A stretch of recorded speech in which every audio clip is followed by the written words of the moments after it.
The views and opinions expressed on the DMV Daily Broadcast Network are those of the host, guest, and callers, and not necessarily those of this network, its management, other hosts, or advertisers.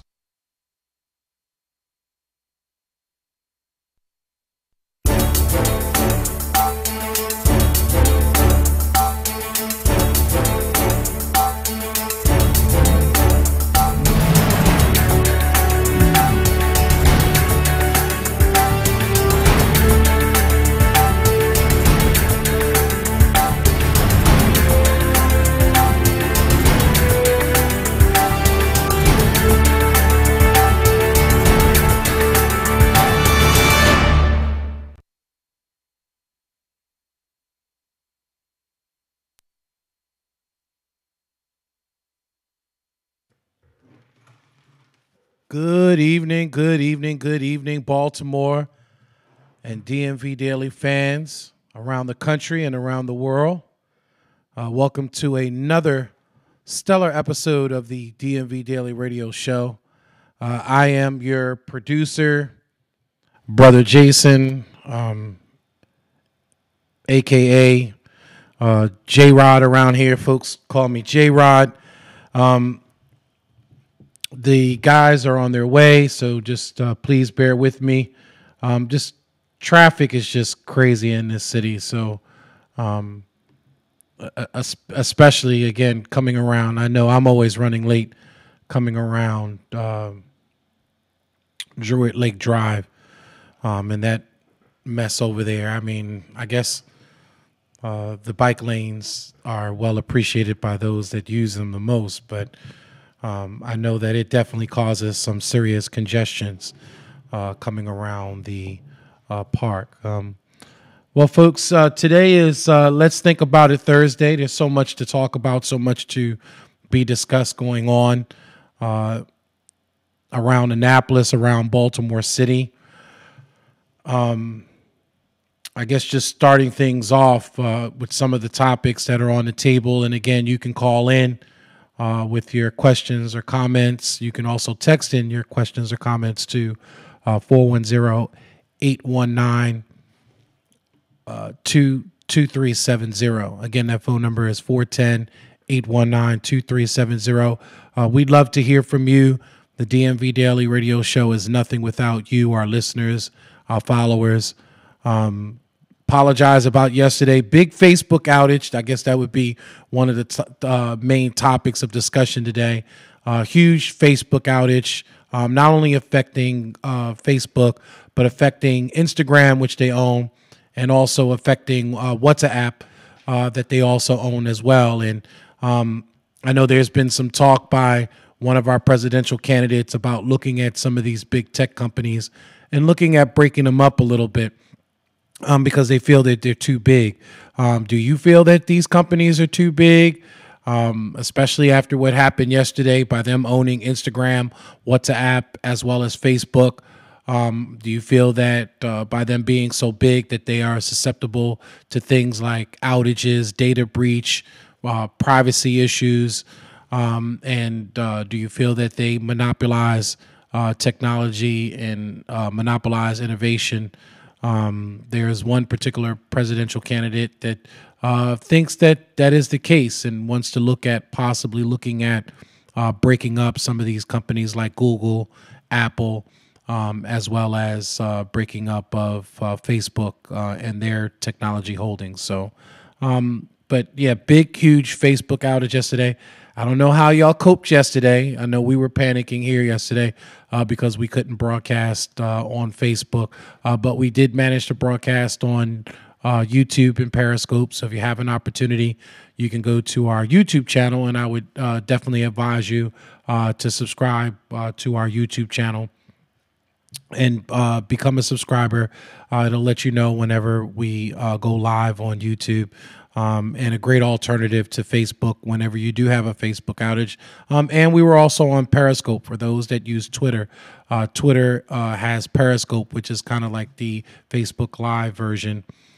So you had different ways that you can follow us, or you can just go to dmvdaily.news and watch us live, our media player on our site. We don't worry about it being down. We're not susceptible to Facebook outages or Periscope or YouTube outages.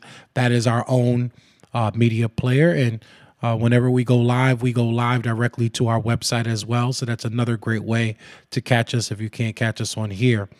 And then, if you don't feel like necessarily calling in, you can always text in your questions or comments. We're following the feed on our phone system, which we have a very sophisticated phone system here. So you'll never get a busy signal here. Multiple lines ready for you to be able to call in with your questions and or comments. So we have our legal eagle is starting to fly in. So we have one person coming in. But just so much going on the table.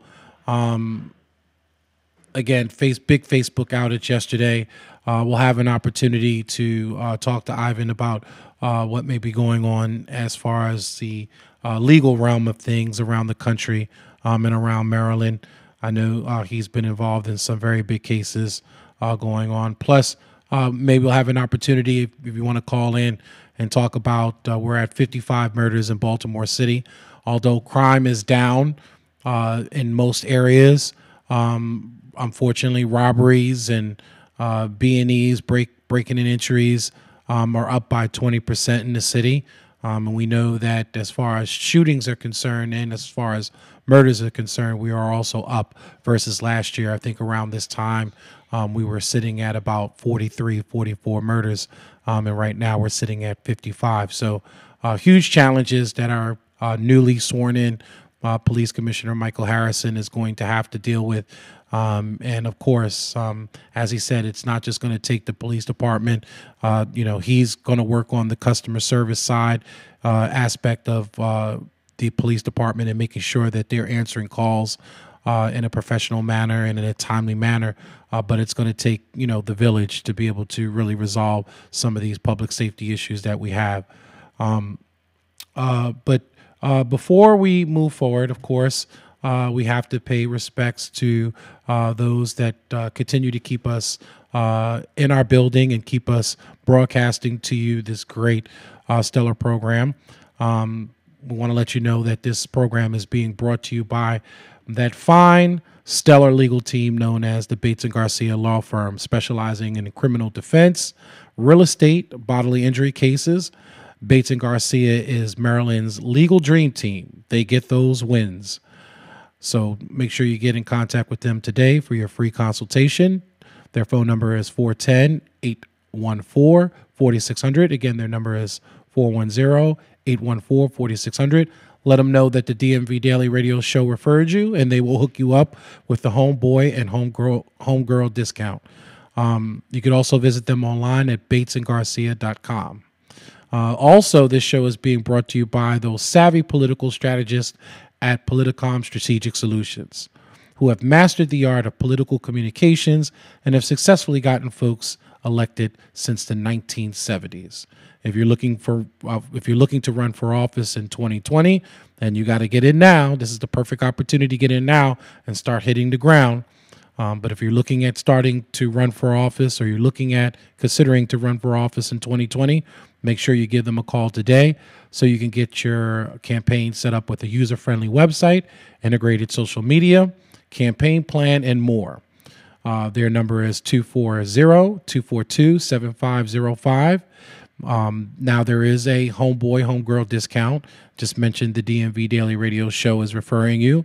Their rates were already affordable when you compare to the services that Politicom Strategic Solutions offers. While their rates was extremely affordable from the beginning, but they will hook you up with a discount if you mention the DMV Daily Radio Show. Again, that number is 240-242-7505, and you can visit them also on the web at politicomsolutions.com.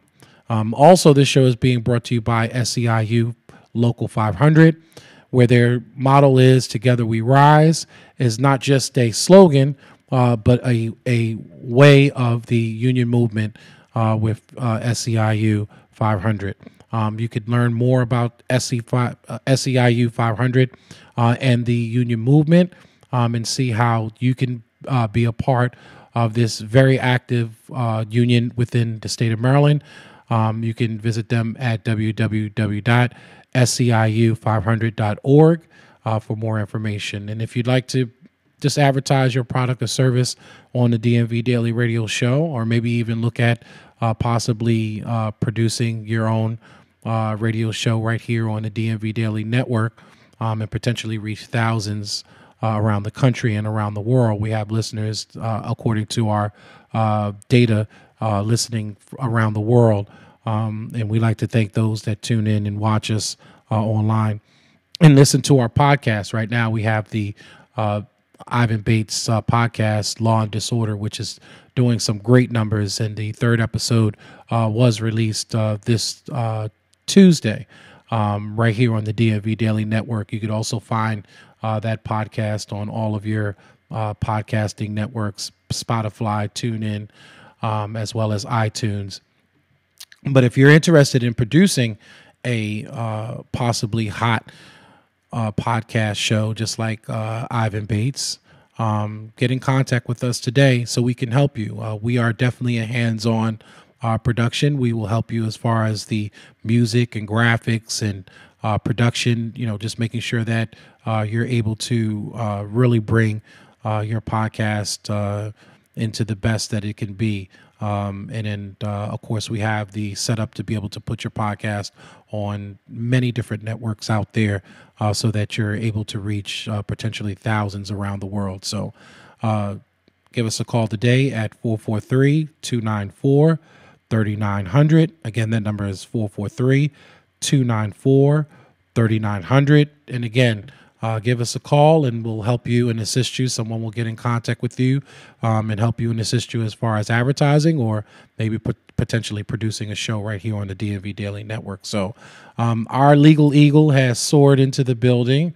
Let's tune into, let's get your mic on here. I don't think I have your mic on. Good afternoon, sir. How are you? How's everybody out there? Well, let's talk about it Thursday. I know there's so much to be discussed going on in the state of Maryland. I started off by talking about the big Facebook outage yesterday because it prevented us from broadcasting on Facebook, and I had to make some changes to make it work today. So, but I was saying that one of the presidential candidates that's running for office or thinking about running for office was talking about breaking up some of these companies and how big these companies were, and of course, Facebook, WhatsApp, as well as Instagram, which they all own. All their platforms had issues yesterday. So, wow, lots going on, boy. That's crazy. That's crazy. One of the things to me that I'm kind of just trying to understand is the $100,000 that Mayor Pugh has been paid to write her book. That really caught my attention. I saw that article today. She said there's no. Well, a lot of folks are saying there's no ethics issues. But. Well, the problem is it appears the front page of the Baltimore Sun appears that she did not necessarily disclose something on her ethics form. Eesh. Hey, don't get me lying. I don't understand that, but there's a lot going on with that. One, whether you're a Mayor Pugh fan or not, it just causes some questions. Look, maybe she announced it. Maybe she's talked about it on one ethics form and not the other. I don't know. But there does have an appearance. One of the things we talk about, an appearance of an impropriety. I don't personally think she probably did anything wrong. I think she made a good business deal. Excuse me. That's a really good business deal. $100,000 for some books. But look, I don't know if it's $100,000 she got paid all at once. Right. It's from 2011, and every year since 2011, they've wanted 5,000. Every other year, 5,000 books, 2,500 books, or something. Yeah. I don't know. Yeah, it was over a period of time. It was over a period of time, according to the article. So when you break that down, that's not 100,000 every other year. It's something that she did. They said the books are selling on Amazon for $4.50 some cent. per book. I did not know that she was writing a book. Something very positive. Yeah, she said she started the company back, I believe, in 97 or 98, where she was writing these particular books, children's books, encouraging, healthy eating and, just healthy habits, exercising and things of that nature. Okay. Well, I mean, like I said, my only issue is the proper reporting, because you're on the board. And it does look, excuse me. You were doing that all day yesterday. I saw a few people had commented on it yesterday. Yo, you know what? That daylight saving time and a 3-year-old don't go together. She's not even 3 yet. I think, look, there are some issues just looking at it when the perspective that I'm coming from. Did she properly report it? If she properly reported, and they didn't say there was any issues, as far as I'm concerned, there are no issues. But if she didn't properly report it, then I think that to me is a bigger issue. The name of the books are called Healthy Holly. And again, according to the Baltimore Sun article, this was a company that she started she said she became a publisher in 1979 and authored her first book and published my first book nearly 25 years ago. So she's been a publisher for a while. So this is not something that's new. And she created the Healthy Holly a number of years ago to educate young children to understand the benefits of healthy eating and healthy lifestyles. Now, I think the discrepancy is that she sits on the board for the University of Maryland Medical System, which, by you being on the board, you could say that you have favoritism over these contracts or over these needs that the particular medical system may have. So if they wanted to give out children books to support healthy eating and healthy habits, things of that nature, instead of them necessarily going out and maybe collectively bidding and looking at a variety of books, you were kind of already sitting there on the board and one of the first people to, to basically, wield the benefit of this particular need. Now, I saw that Senator Jill Carter was looking at, I guess, proposing a bill or as a sponsor of a bill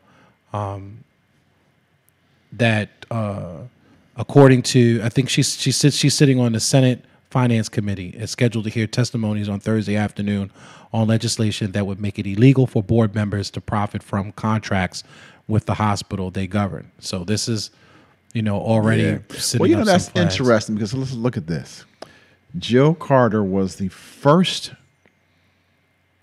political representative who stood out and supported Catherine Pugh. Mm-hmm. Jill Carter was the head of the Civil Rights Division. Correct. And then she becomes a senator, and then they tell her she can no longer head the Civil Rights Organization because it's a conflict. Right. So I'm like, come on, man. You got your own conflicts. Right. Here's Senator Carter. Right. It may be a conflict, it may not, but come on, man. Everybody has to be treated the same exact way. It's almost, I don't know, I think now Senator Carter is the number 2 over there. I think she was allowed to be. I don't know if she still has a job. Mm. I'm sorry. Yes, I'm tired. I'm sleepy. I'm worn out, everybody. I apologize. But I was thinking that she still is. I believe she still sits. I believe she still sits over there, the deputy. Or deputy and here chair. she is, kind of putting it to her boss in some ways, the mayor. So it's politics, boy. I tell you.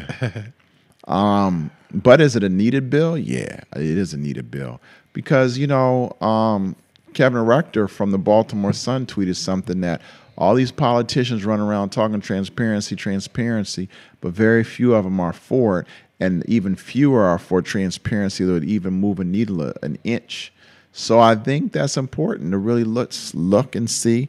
It's easy when it's another person, but it's hard when it's you.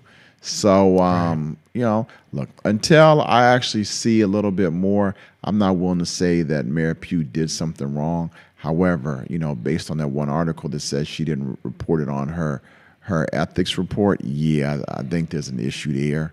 But hey, I'm not the one in charge. Well, she So I'm says just sitting in the back. she says, according to her statement, she says, I have fully conformed with all disclosures requirement as a board member of the University of Maryland Medical System. If she said if it is the decision of the Maryland General Assembly to change those requirements, I will, of course, comply with any and all new regulations. She also went on to say, in the meantime, I hope that my book may have inspired and instructive our young people who need and deserve every indication that we care for them in their future. So, again, I could see if she started this company and, all of a sudden started authoring books and, slapped something together. But, she's had this Healthy Holly LLC for quite some time. Yeah. So I don't really see too much of a foul, but, the radar tends to go up on things like this. Did you have a chance to check out the new accusations of for R. Kelly, that there was some women that were involved in alleged sexual assault after a 1996 concert? Oh, the women from Baltimore? Yeah, it was. Yeah, I'd heard about that before. Yeah. I mean, just another brick in the wall to eventually have them locked up. That's exactly the way I'm looking at it. Because it's one brick after another brick after another brick. You have more and more of these young ladies coming out and saying, hey, this is what happened to me, and this is what went down. And, look, I think he's put himself in a position that from being charged from Aaliyah to being charged in the first video to, as far as I'm concerned, kind of getting away with it, even though he's found not guilty. Yeah. Getting away with it, then, still doing some of those same things you've been accused of. And I think many people saw with Surviving R. Kelly. Man. Yeah. I just wish that they would hold a lot of these handlers accountable so that this would never happen again. See, if you start holding these folks that are, the publicist and, the personal assistant and, these folks that, continue to hide these, improprieties and these sexual, allegations that they have seen, I think that a lot of folks would have been kind of protected a lot sooner.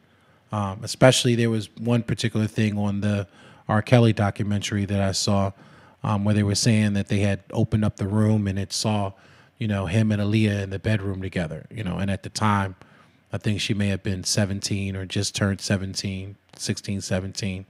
Somebody should have immediately, even if it meant jeopardizing your job, somebody should have immediately notified her parents, told what was going on, called the authorities.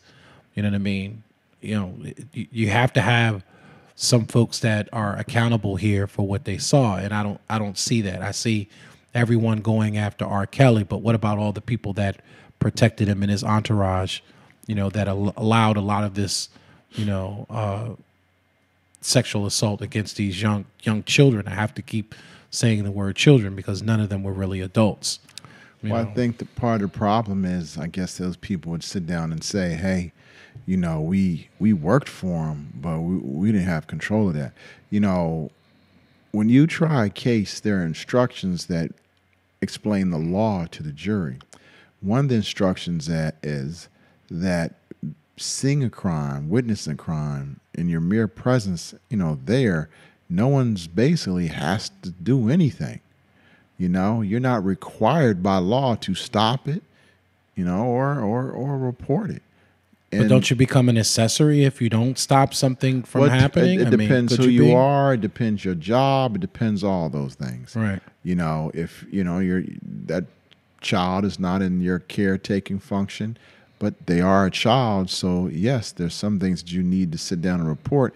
But then if you're like, well, they're 18. Oh yeah, I'm 18. Then you look at it from that angle. I think you also have to have a moral compass, and it's obvious that some people, their moral compass appears at this moment in time to have been angled in a direction that wasn't the right direction. I always look at it from, like, let's say a camp counselor aspect.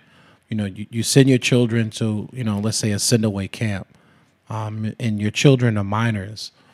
You don't want that camp to have your children put in harm's way, or to be subject to anything that may be criminal against the children. So you would expect those that have that authority or have that oversight or can see things going on, that they would speak up and say something if they saw something going on. And again, there were a lot of handlers around R. Kelly, that in some cases, they promoted this. They went and got the girls afterwards and brought them to the back of the stage, and made the setup or made the arrangements for the hotel visits. And then in some cases, when the parents came looking for their children, in some cases they were like, well, they're not here. We haven't seen that person. Yeah. You know what I mean? So, to me, I would think that they would be, just as responsible for endangering those children and putting those children in harm. And, and again, I just really feel that it's these handlers that really need to, again, understand that, there could be criminal implications. There could be criminal charges, against you if you don't say something in the process. You just can't turn a blind eye when you see children being victimized. And, same thing with the Michael Jackson. I'm pretty sure that he had, some handlers as well, with his, particular allegations, I guess the part that I have with Michael Jackson is he's not here to defend himself. And so then you do hear from other people that Corey Feldman gentleman, and he's adamant that didn't happen. Right. And so, I mean, I definitely understand, the scar and the trauma that these kids went through. There's so much more to that story that I just don't think that we're really hearing. And unfortunately, Michael Jackson isn't around to tell us or defend us. But he did go to trial for something similar. But that's not enough to me. That's not enough to put it in a context where you automatically accuse and convict him. Did you see that his sister, LaToya, they had a statement from her way back in the 90s talking about that she wouldn't defend him on this, that she felt that it was wrong what he was doing, that she actually didn't side, for him, or defend him. She actually more or less basically said that these allegations were true and that she wasn't going to defend her brother in this particular case. And do you think that was just a rogue sister, being, upset with the family and being upset with Michael? Or I mean, I think she said it, so I'm going to say she must have felt that way. I mean, did something happen? I think there's a strong likelihood that something did. Do I think we know? No, because some people are saying it didn't, and some people also may have said it did because they wanted a money payout, and some may have said it did because it actually did. So I don't know. That's her brother. I'm curious as to what she's saying now, but I just don't know. Well, I know the family is defending him. So I saw the family that came together, Tito, Jermaine, they had all came together, and they were actually technically defending him. So, and actually, they're the ones that have brought the suit. The family has brought the suit up against the HBO documentary. So, Whew. 2 men were shot and killed today in Baltimore City. 2 today. We're already at 56, 55. We're at 55. Yeah. Now this makes us 57. Yeah. I read a story today, or actually handed a story off today to one of the radio programs at WLB, where they had identified 8 folks that had been shot and killed over the week in Baltimore. It's just, this crime is just out of control. Here's a question I have for you. Do you believe if a person legally owns a handgun and they have a permit to carry it, do you think it's okay if they're afraid and they think something's about to happen to them if they just happen to pull their gun out, didn't use it, didn't shoot, but felt that they were about to be attacked? Was it okay if they pull out their gun, not using it, not shooting it, and not pointing it, but pulling it out? Is that something that's okay in your mind? No. And that reminds me of those stand your ground laws. But he never used the gun. If they never used the gun, didn't use it, didn't shoot anybody, but felt that their life was in reasonable opportunity to be in danger.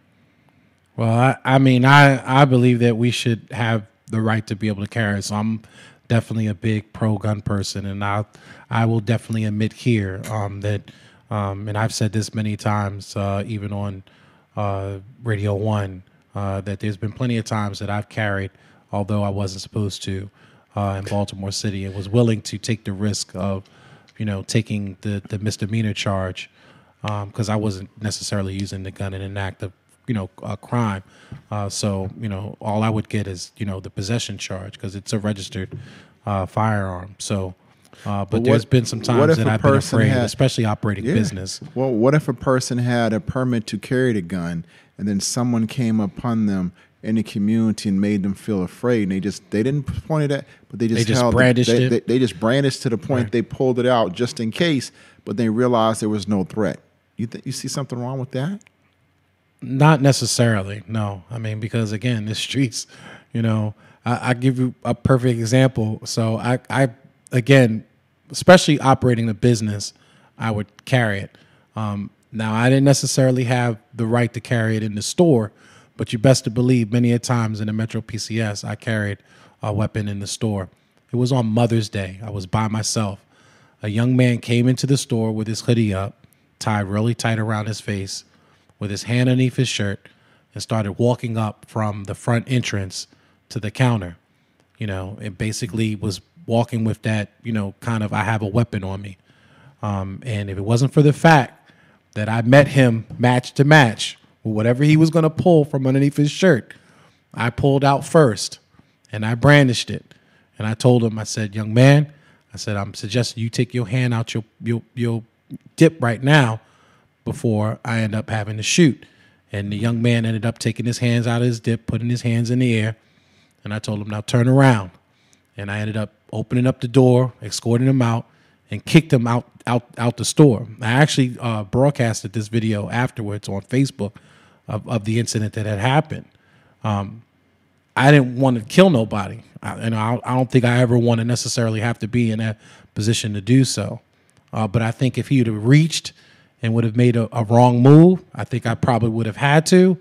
But I still tried to preserve his life. Like it was Mother's Day. I wanted him to be able to go home to his mother. So I took the chance that he was going to take his hands out slowly out of his dip, and basically, I knew it was a little snotty-nosed little kid, basically little teenager, and basically kicked him and threw him out, out of the building.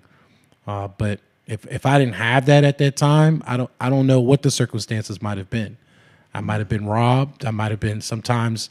I've been robbed in the streets of Baltimore, and I've had to kind of plead my life, to folks that I was getting robbed with.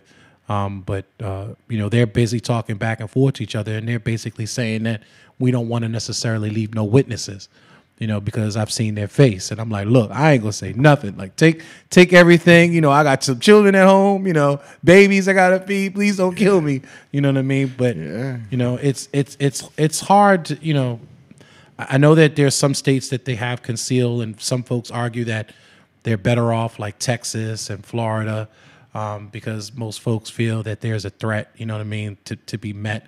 So you're not going to walk up on somebody necessarily in Texas. But it definitely sets up a weird precedence when you have everybody that may be out here doing that. You know what I mean? I've never really been kind of necessarily in favor of street carrying.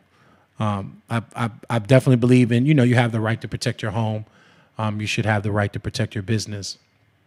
But I think when we reach that point where everybody's walking down the street with guns and stuff, I think that, we're looking at Dodge City now, and you know what happened in Dodge City. Yo, it's crazy out here.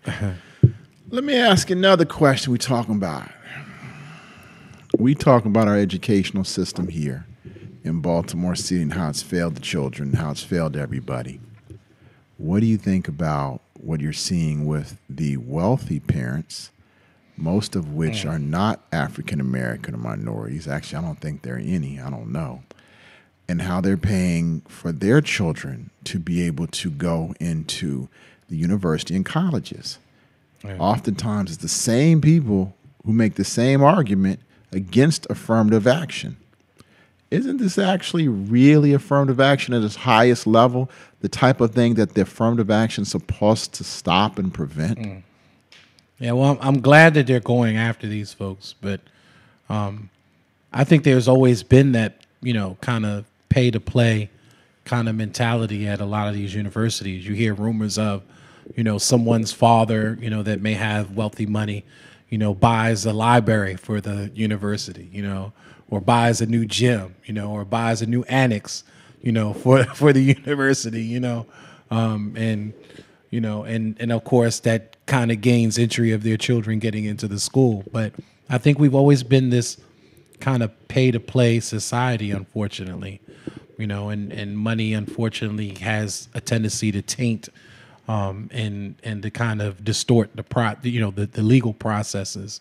I think it's definitely unfair to a lot of these students, and I saw that 2 students have decided to sue for discrimination against, I'm not sure if it was Yale or Princeton or one of these particular. Like Yale, Stanford, Georgetown, USC, and there are a couple others still.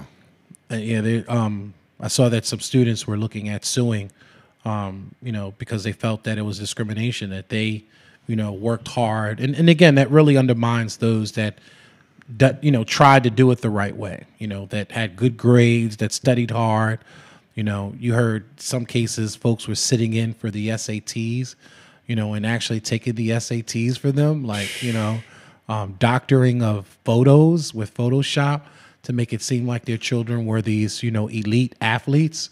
These things, to me, it's just really hurts those that have achieved those goals, that have become great athletes, that have become, great scholars or great learners, and have really reached a high plateau as far as,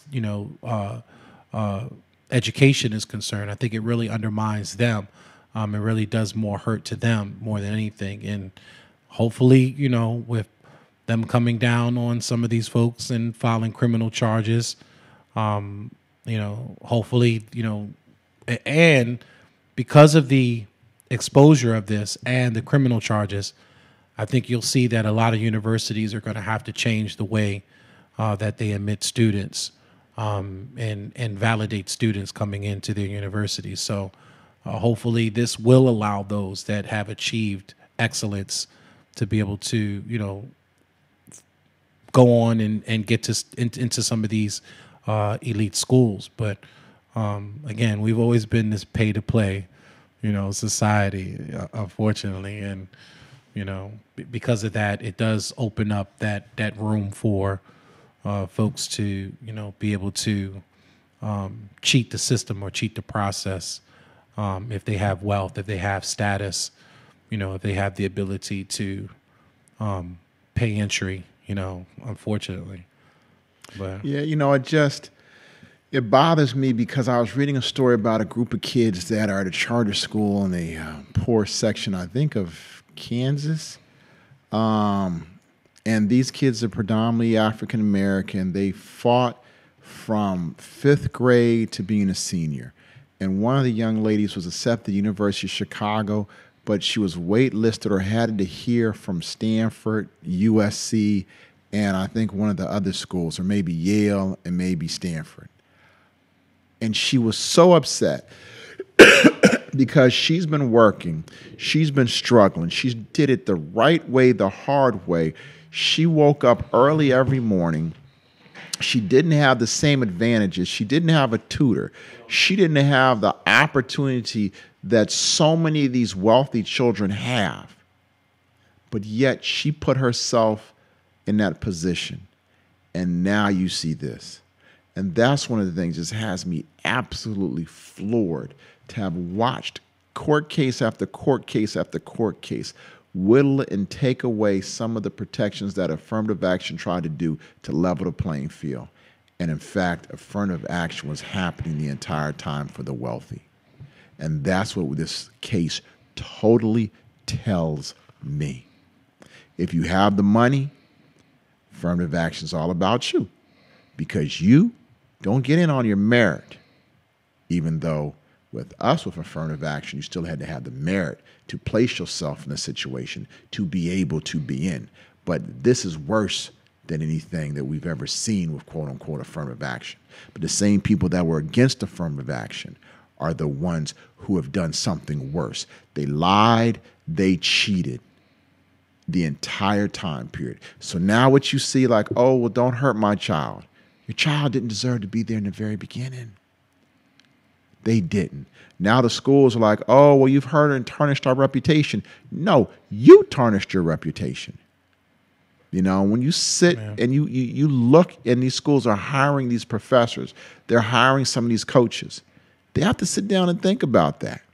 They really need to think about, if I do this, this isn't only about me, it's bigger, and it's about the school.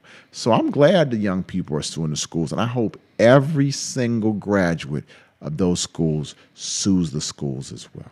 Yeah. I hope any child that did not get into the schools sues those schools as well. But that's going to be so hard to determine whether or not they were passed over because of this. Well, you know what? what? Were they passed over because of other, so it's going to be a lot of, definitely a lot of arguments within the courts. Of course, I know that the universities are probably going to defend themselves, and you know what? They'll spend a lot of money on that. Oh, yeah. Well, I mean, let's move it to a positive note. Today is the Delta Day in Annapolis, so let's talk about some positive folks within the universities doing some great things. So, of course,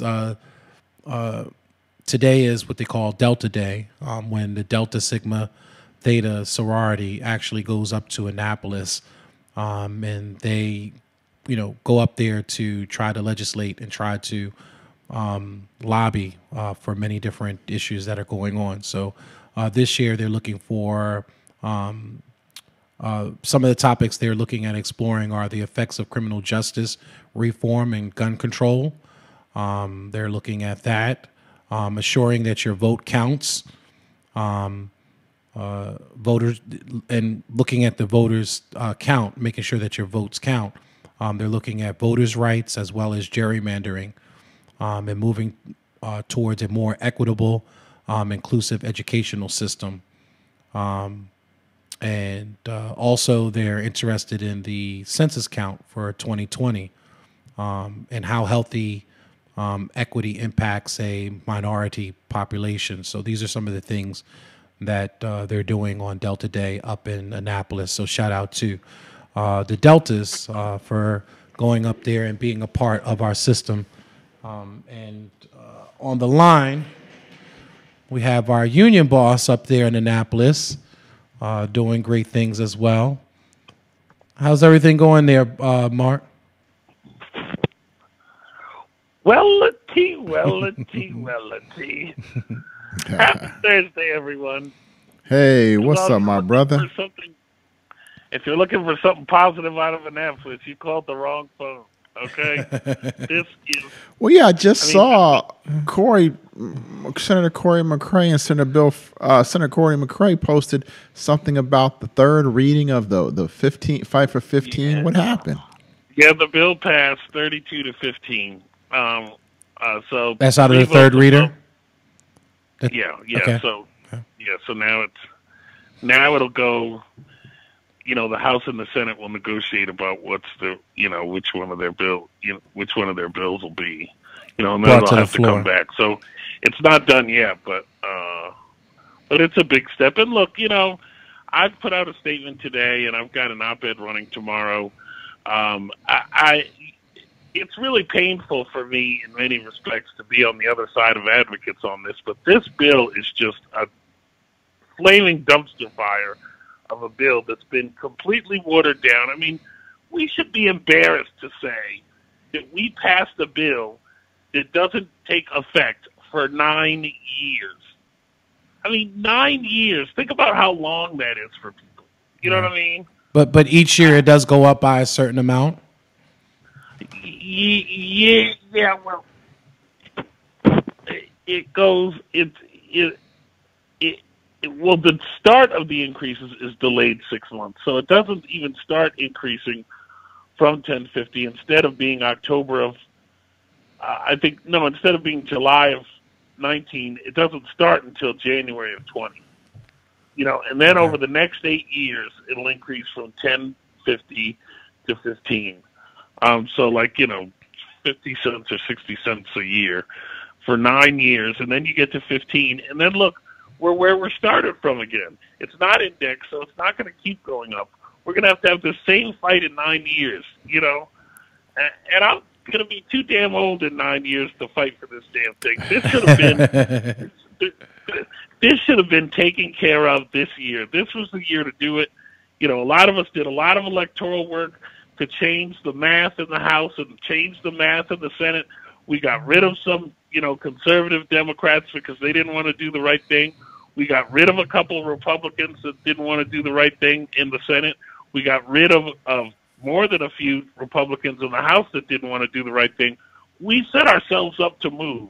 But once again, the leadership, including the Senate President and the Speaker of the House, we're unable to deliver on the promise that I believe that we made to folks, I mean, we've left behind tip workers. We've left behind agriculture workers. We've left behind youth workers, all chasing the myth of this, poor small business guy that does all he can but can't make ends meet.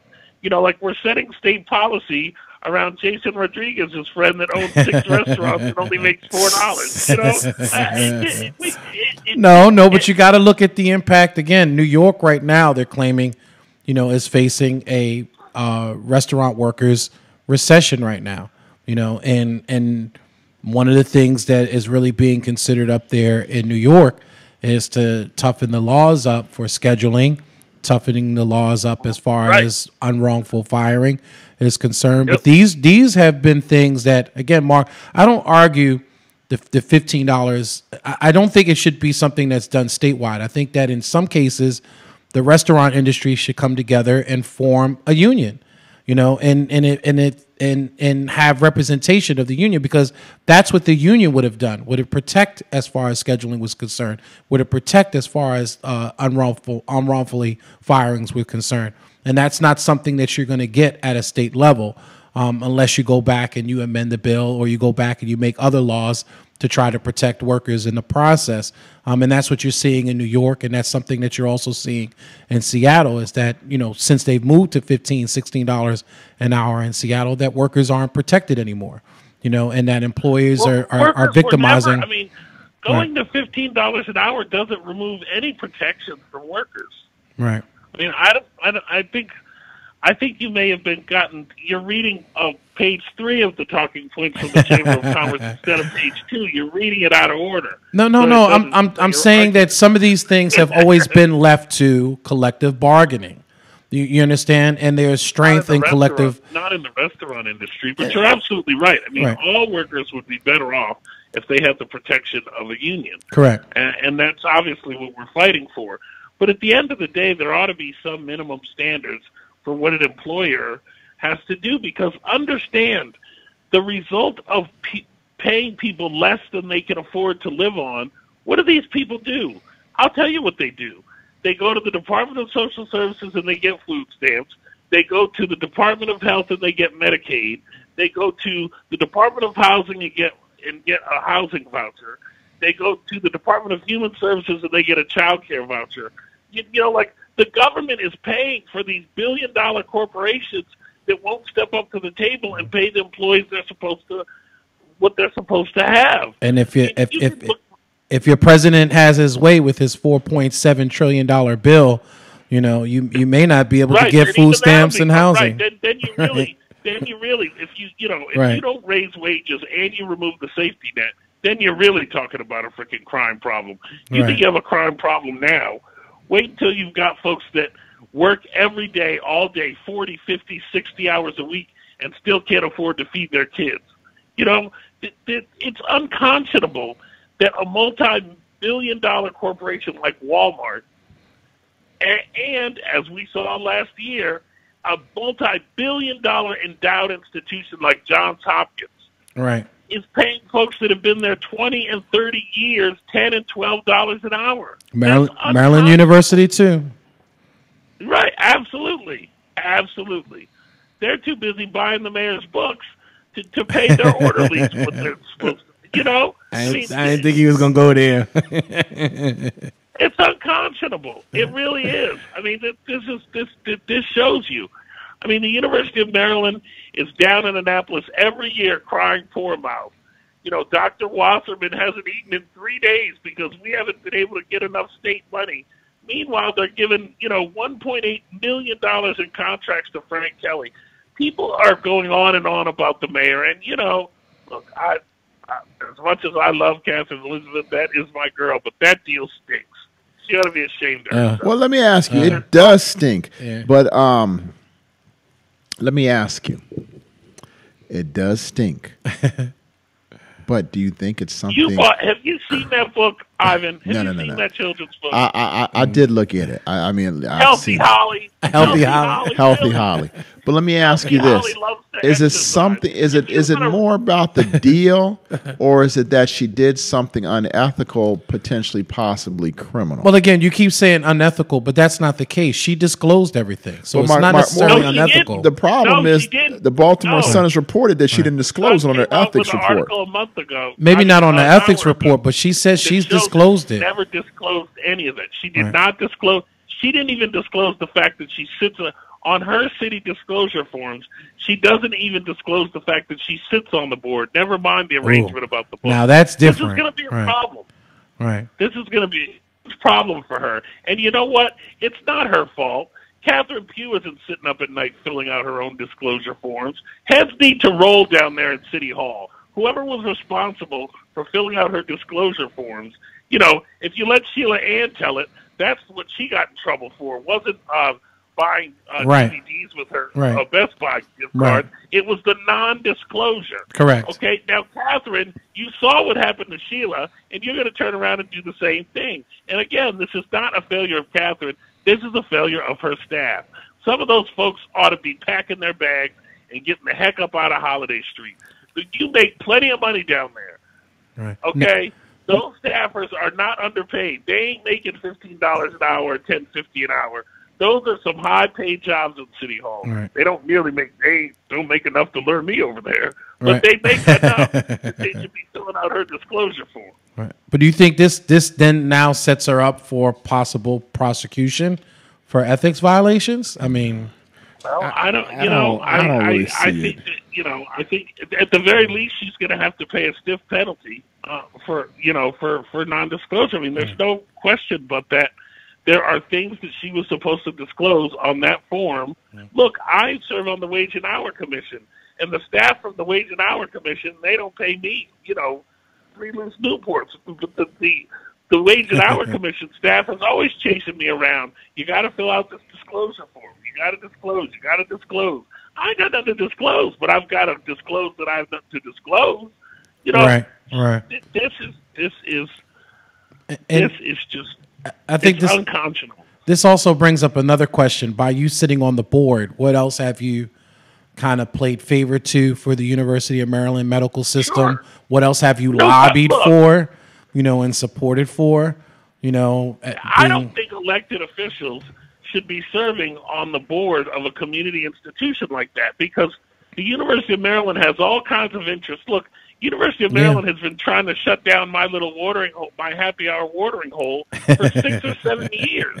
You think that she doesn't look the other way when they come after the club that I go to? Right. Of course she does, because Mark Wasserman, the president of University of Maryland, has 20,000 of Catherine's books sitting in his garage. Okay. Are you gonna get in trouble? I love her, but 20,000 books. I mean, really, who? Unless you're giving them out like lollipops in a bag.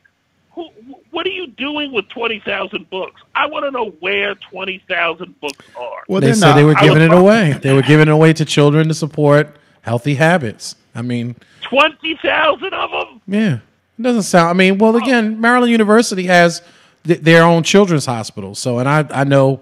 Because my son has been there many a times for his checkups and, as a child. So, and when you were there, did you see the books? I think that was way before. It wasn't 26. My understanding, it wasn't 20,000 books all at once. This is since 2011. Correct. Over a period of time. So they had to re-up on the order because they had given them all out. Yeah, yes, because they were doing so well. Right. They were flying off the. They were flying off the giveaway show. Off the show.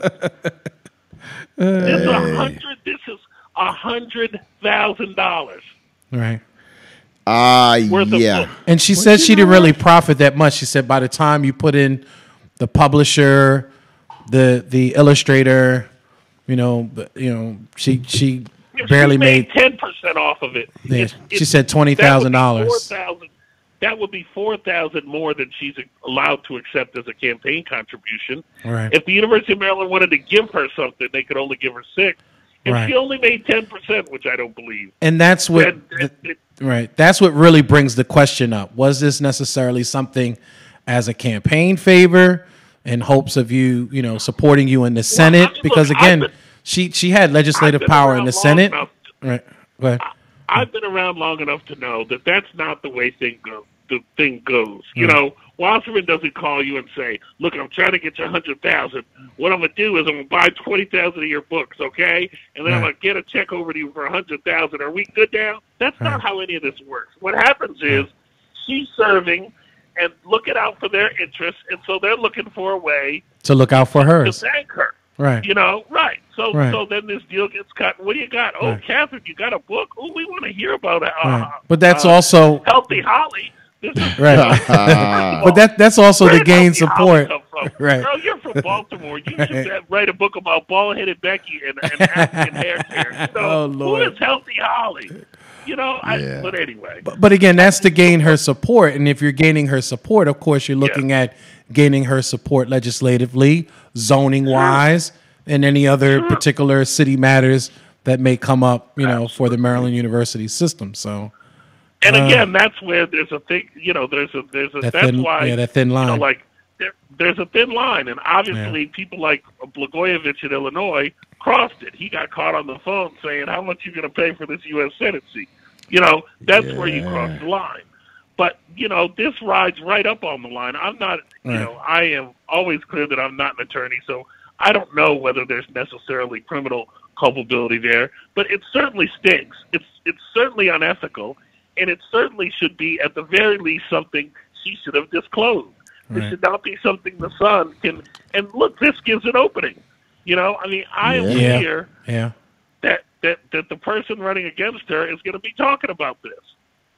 Yeah. Now, with all due respect, with no shade to Mayor for Life, but I think that Sheila Ann shouldn't have anything to say about this. She should just be quiet. But somebody else like, little Billy Ferguson or something, we're going to be talking about this again and again, and it's a shame because it's so unnecessary.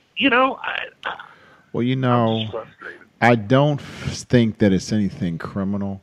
But does it stink? Does it seem unethical? Does it seem sleazy? Does it seem underhanded? Does it seem politics as usual, quote unquote, in Baltimore City style politics? Yes. Right. Is it criminal? I don't really think so. Not based on what we know now. Now, if there comes out and, there's an email that says, hey, I really want to support the campaign. We can find a way to get past the 6,000 mark. So we're going to buy this book, and this book will go ahead and take care of it. Right. If you got that in an email, you got problems. I don't believe you have that email. Or then again, Mark, maybe not necessarily the email, but you have to look at, so this dated back to 2011.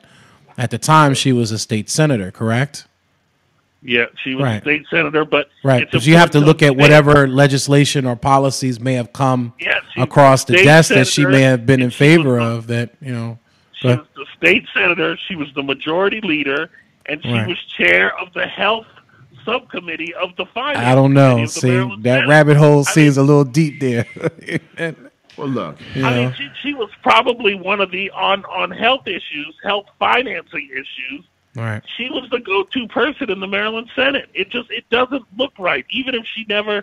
And look, I've known Catherine for a long time, and I think she is one of really the most ethical people that I know. I don't believe that she ever would accept something in exchange for doing something else. But you cannot argue, but that somebody that's enriching her in that way has her attention in a different way than some Joe Schmo off the street. It just is. Like lobbyists and, go upstairs and talk to Lisa Harris Jones and all them. They're not paying for decisions. They're paying for access. Yeah. Well, look, the one thing that she can take solace in is she wasn't involved in the pay for play to get your kids in the college scam. No, she wasn't, 'cause she ain't got no kids. Yeah. Whew. You know what? I guess I'm just so angry at that because I hear people like, oh my gosh, I can't believe that they were actually have to pay a $500,000 bail or $15,000 bail. That's terrible. They're multimillionaires and billionaires. Yeah. That $1 million bail that they paid was equivalent to a guy who's struggling in East Baltimore to that $100 bail. Let's be honest here. And what they did is they put their children on another level and plateau that no one else can reach. That myself is criminal. Now, I will say the man who put the scheme together, that joker was genius. And what blows my mind away is how many unethical people around the country that he was able to get to participate and to support him through this process. Right. It's crazy. Right. Coaches, administrators, test proctors. Yeah. He totally, if he isn't the architect of a criminal enterprise, I hope they prosecute this as a RICO crime, honestly, because as far as I'm concerned, it's a criminal enterprise. Yeah. Now, I bet you they won't, because that would mean they would get more time. But they need to prosecute it as a RICO. Yeah. I agree. That's pretty much the definition of racketeering. Yeah. Mark, what's going on else in Annapolis? Anything else interesting? Or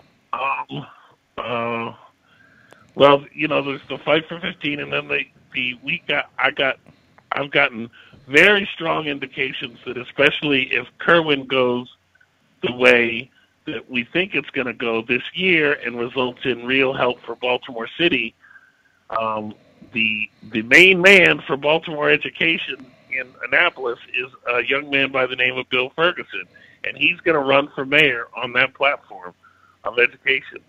And how he got Kerwin bent to his will on helping Baltimore City, which is, him and Maggie have been the tag team in Annapolis looking out standing century for Baltimore's educational interests. So he's going to have a case to make.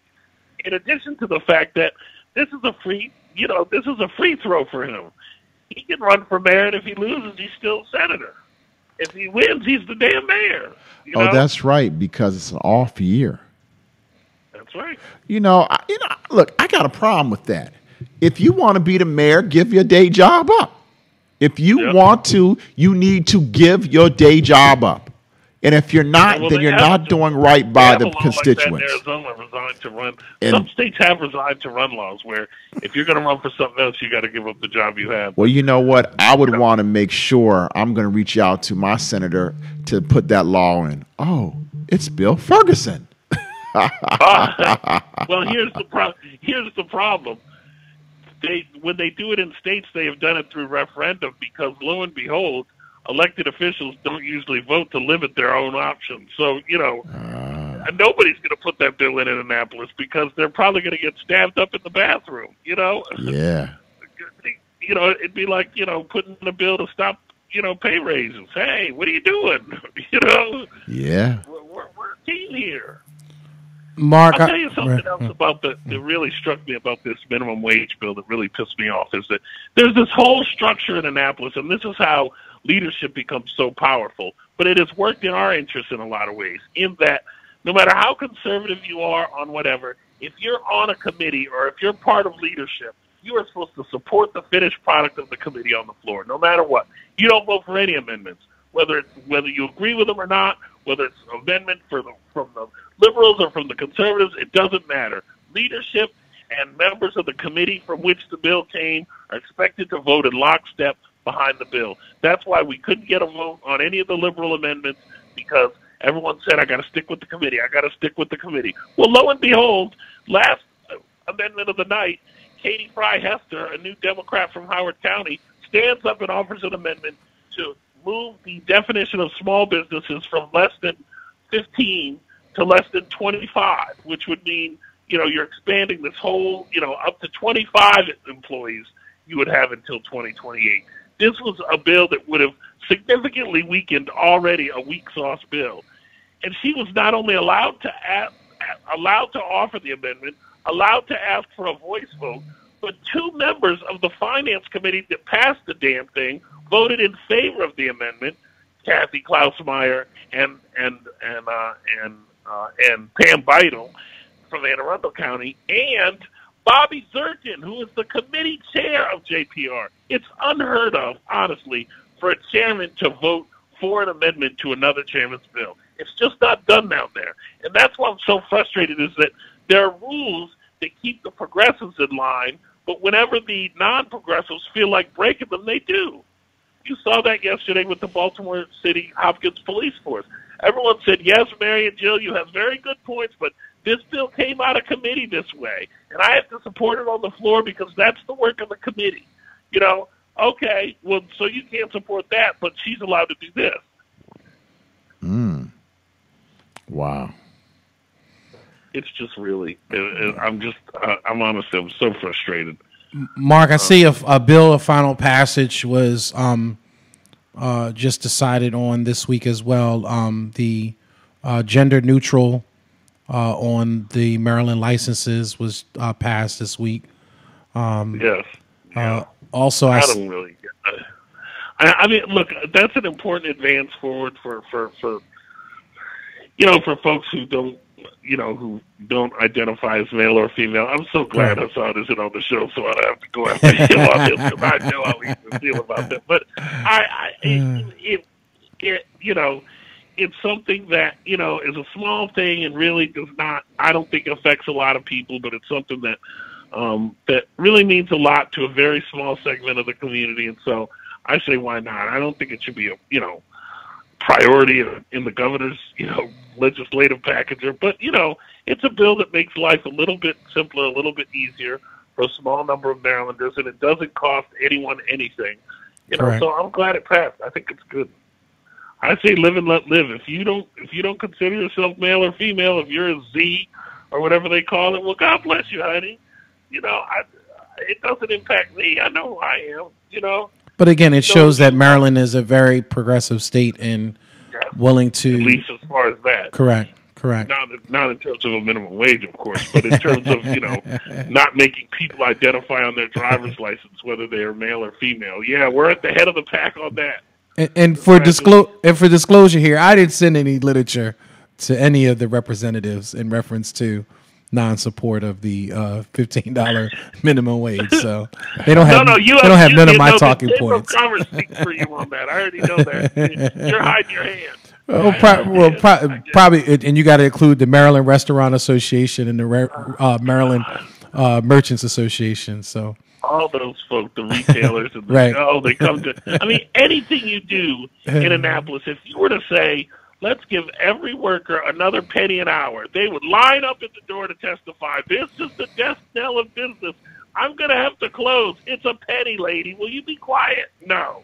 You know, that's why they've lost, to a certain extent, their credibility, is because from sick leave to minimum wage to even anti-fraud provisions, anything you say that benefits the employee, the Maryland Retailers Association, the NFIB, the Chamber of Commerce, are all lined up to say how terrible this is. The whole Rodney Dangerfield routine. Right. I can't get no respect. But I always say that we have to be careful. Again, you know, you have almost 600,000 small, classified as small businesses in Maryland. Not all of them are the big Walmart chains and, you know, the Kohl's and Targets and Lowe's and, Maryland University, or those, which, again, I feel that those bigger institutions, should be doing better to take care of their workers in the first place, because, again, they are large institutions. Even Amazon is getting some slack recently, because instead of them doing the right thing with the $15 an hour, what they did was they decided to give their employees $15 an hour, but then they took away stock options. They took away, all the other perks that they were giving them originally. So it was like, I'll give you 15, but I'm going to take back everything else in the process that I originally gave you. Why couldn't a large company like Amazon give their employees $15 an hour and still keep the other benefits and perks that they were originally seeing? They all can. They all can. I mean, look, if you look at again, Amazon, and there are folks like Sam's Club, like Target, all of whom have been paying $15 an hour for years, did not need to be pressured into it. But there's one big difference, especially with Sam's Club. They've got a union.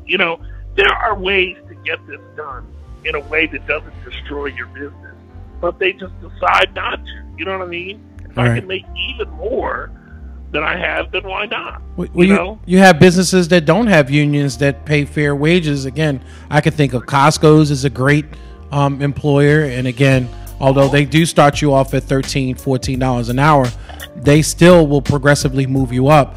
And you can make I don't have an issue with, again, like I said, $15 an hour is an aspirational goal, and I don't think there are many of us who thought, some will say so rhetorically, but there are not very many people who said it should be $15 an hour and it should start tomorrow. $15 an hour is an aspirational goal. It's something you should be able to get to within 3 or 4 years. You know what I mean? Right. That's what most do. But 9 years is unconscionable and ridiculous. Well, I said this to Hassan yesterday, with a lot of these candidates coming to look for running for president in 2020, there's a possibility that you may have some of these more progressive candidates, especially on the Democrat side, that may look at that national federal minimum wage of $15 an hour, and they may fight for that and use that as a position in their campaign. They all will, but the problem is the House is controlled by Republicans, so it'll never. The Senate is controlled by Republicans. You'll never get a vote.